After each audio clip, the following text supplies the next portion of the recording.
Now, there's some violent behavior in this case. And anyone who acts violently should shoulder responsibility and face the consequence for doing so.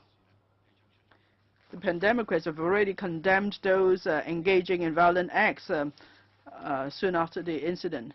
But just by condemning such violent acts, could it then resolve all the issues?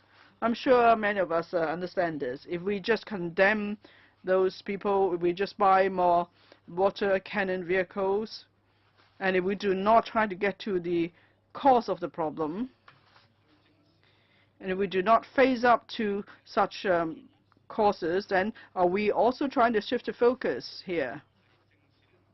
If we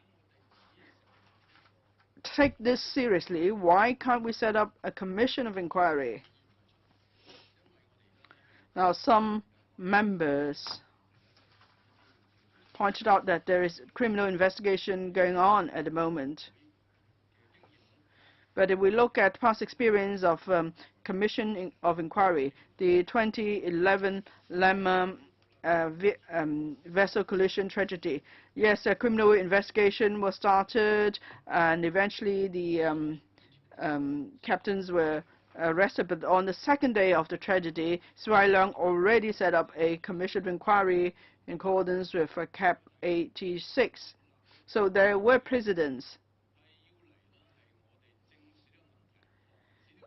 to tell us that setting up commission of inquiry is an important means to prevent similar problems from recurring. That means we have to face up to the problem. We do not face up to it. How can we stop it from happening again in future? In answering members' questions, Mr. Lai Kong asked a question. How come we've seen such violence in Hong Kong? Why has it happened? So do we not need to answer that question? How do we answer the question? Should we not set up a commission of inquiry to answer the question?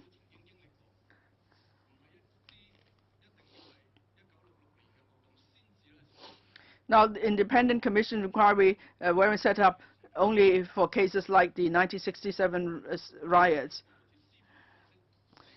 And for example, because it's important to set up commission of inquiry to find out the causes of the problem, it's still important to learn about the causes of a problem so we could come up with measures to counter that.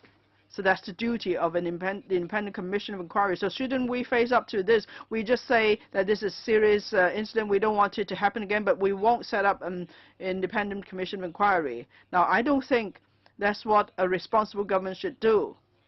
For a responsible government, it should say that in addition to the police investigation, we must also face up to the issue squarely. How come we accuse of trying to shift the focus by proposing a commission of inquiry? Because we want to get to the root cause of the problem.